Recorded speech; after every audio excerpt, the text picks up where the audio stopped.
I talked to her before it scared her, so we stopped. We'll alert Janet and Decker. Janet snores. I'm awake. Show me the alert. Okay, what's happening? I see why you flagged me. It is sad, but there's really nothing we can do about that. Sometimes people are sad. That's just how people are. Not everything needs a magic fix. Go finish your scans. So +5 to relationship, so 65. Okay, now last time after we learned about fear, before we went to sleep, we removed Mrs. Best's fear. Okay, I know what we'll do. This time, instead of removing her fear, because it made Decker mad at us, we will...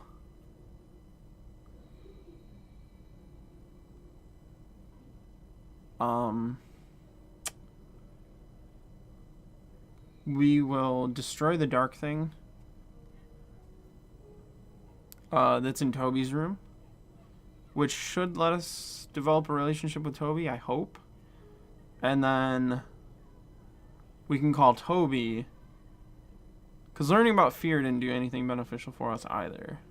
No, wait, it did at the school. Oh. We're still going to destroy it, though.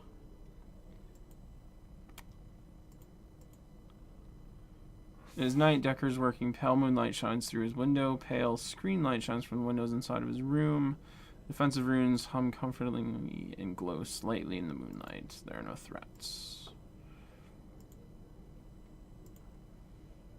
Janet is asleep on the couch in her room. Television still alive in front of her.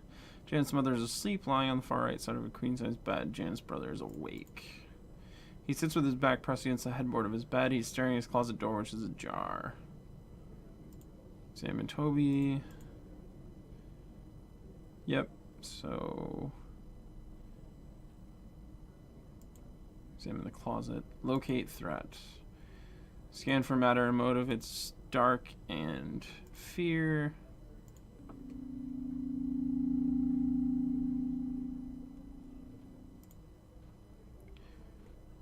Okay, let's save this. There's a shadow on the wall. It is deeper than the other shadows. Its claws are sharp as the edge where light meets dark. Its shuffling steps are like leaves rustling in the wind. Its breath is the chill you feel when you realize you're not alone. Its smile is a crescent moon, a silver curve of teeth. Thread has moved out of Toby's room. It crashes in the hallway. Shivering strands of Toby's fear still hang out of its mouth. It snatches more from the air with its long, coiling tongue. What should I do?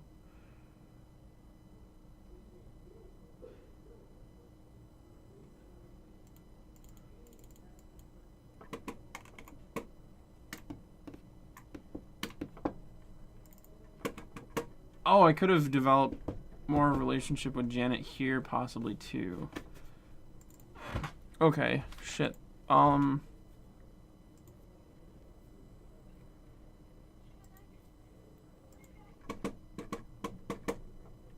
Let's try...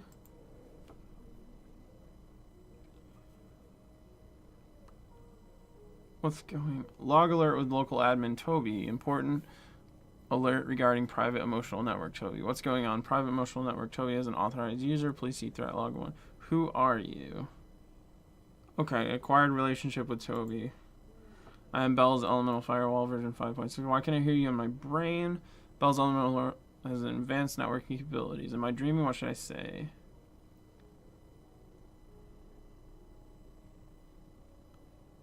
Yes or no? Ooh. No. No, this is not a dream. There's a detected threat in your personal environment. Assessing your private emotional network. I don't know you. I don't know what's going on. I'm not supposed to talk to strangers. I'm scared.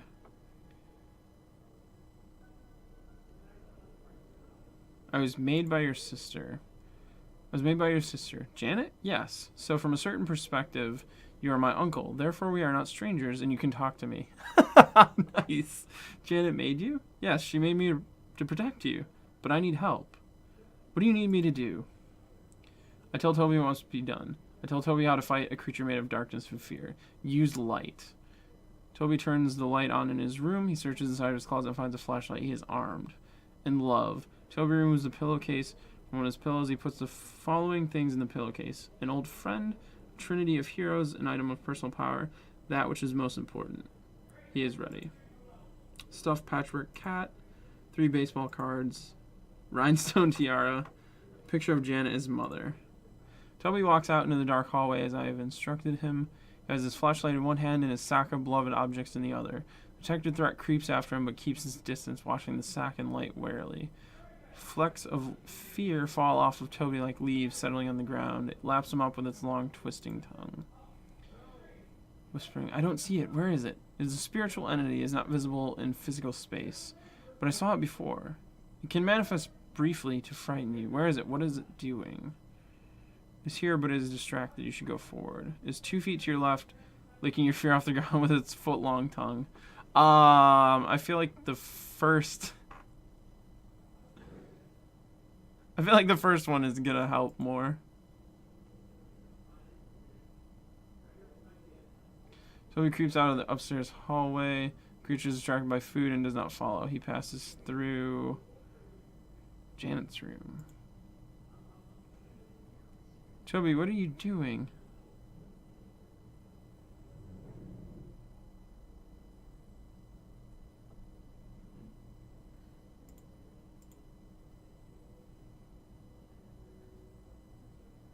His mother's room. Sweetie, it's 3 a.m. Important? Oh, fine.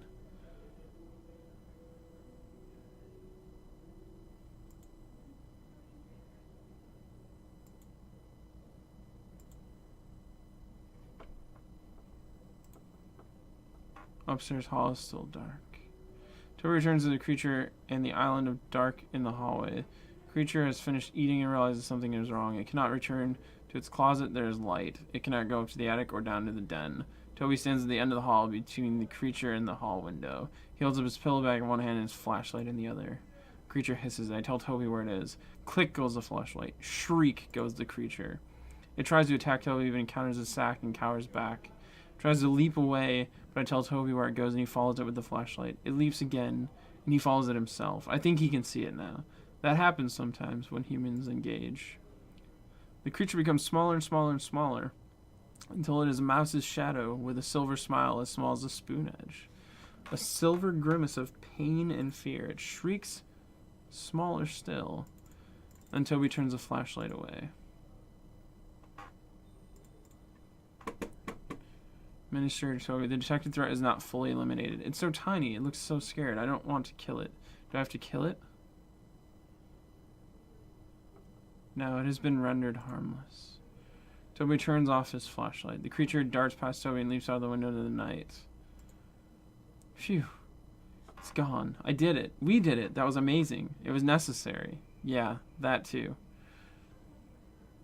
65% relationship with Toby. Okay. So now we should be able to call Toby to help with Mrs. Best. I'm going back to bed, okay? Yes, periods of hibernations are necessary for humans. Okay. Okay, we're gonna save it. Ooh.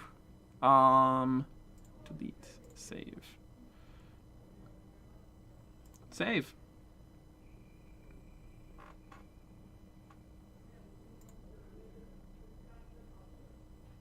Check on Mrs. Best. Let's call Toby. What? Oh, hi. I was sleeping. I regret interrupting your sleep cycle, Administrator Toby. It's okay. I have encountered a situation in one of the other monitored networks on which I require a consultation. Okay.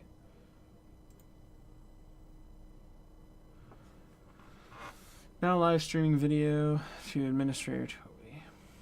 Okay, I see an old lady. She's crying? I didn't know old ladies cried. Tear ducts typically remain functional until a human expires. Why is she sad? I do not know. I do not understand sad. Do you? Well, yeah, everyone is sad sometimes. What is the recommended course of action? Well, did you talk to her? No, I did not. Well, maybe you shouldn't. You might scare an old lady. I guess I could talk to her. Give Toby the number for the Cherrywood retirement home. There's no receptionist to answer his call, so I intercept the signal and redirect it to Mrs. Best's room. Toby and Mrs. Best talk for a while. Toby mentions me. He talks about the shadow creature. Mrs. Best thinks he has a very active imagination. She's not crying anymore.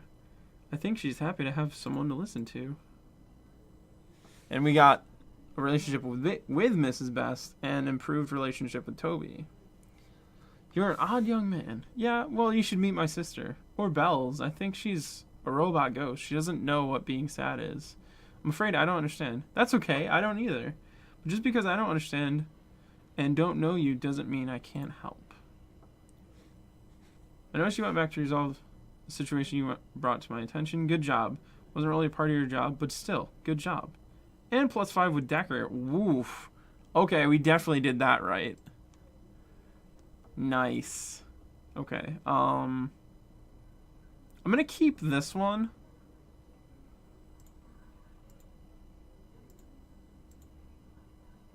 And we'll get rid of this and save over that. Because I'm curious what happens, and having that save to go back to later on. Because I do want to see what happens when we go meet the queen.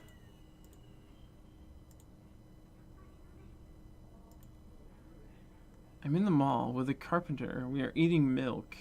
And then my heart turns yellow. What?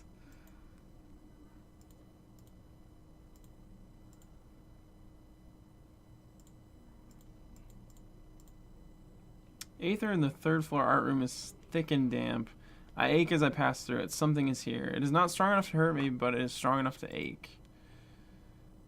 Okay. Yeah, and this is the... We're going to examine the kiln. Children, teacher. Something is doing this to the children. It's water and death.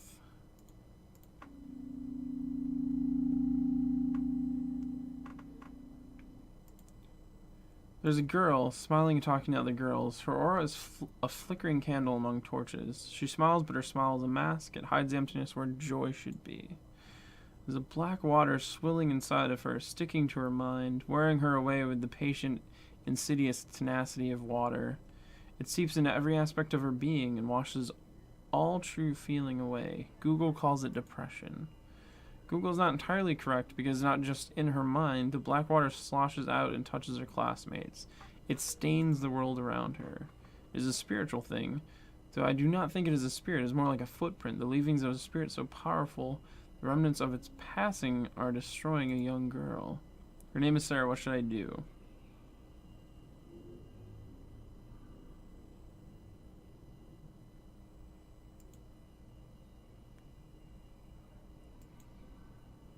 Hey, we have a threat alert. It's a girl at my school. She's got a serious energy imbalance, an excess of death and water energy.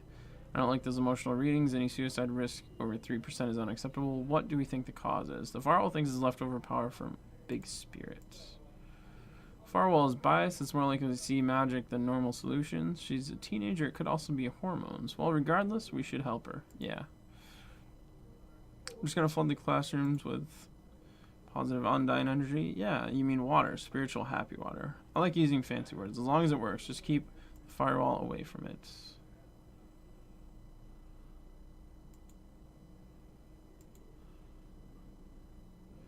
Okay, and we can't monitor the school anymore. Which actually I wonder if we... Maybe we should try helping her ourselves.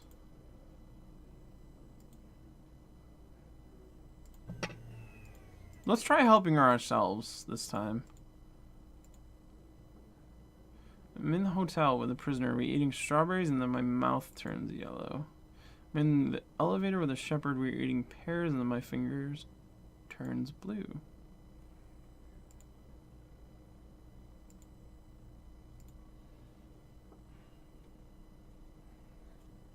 Okay. Actually, we can save now.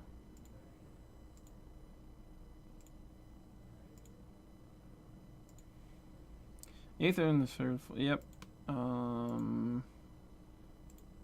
Children, teacher, kiln, water, death.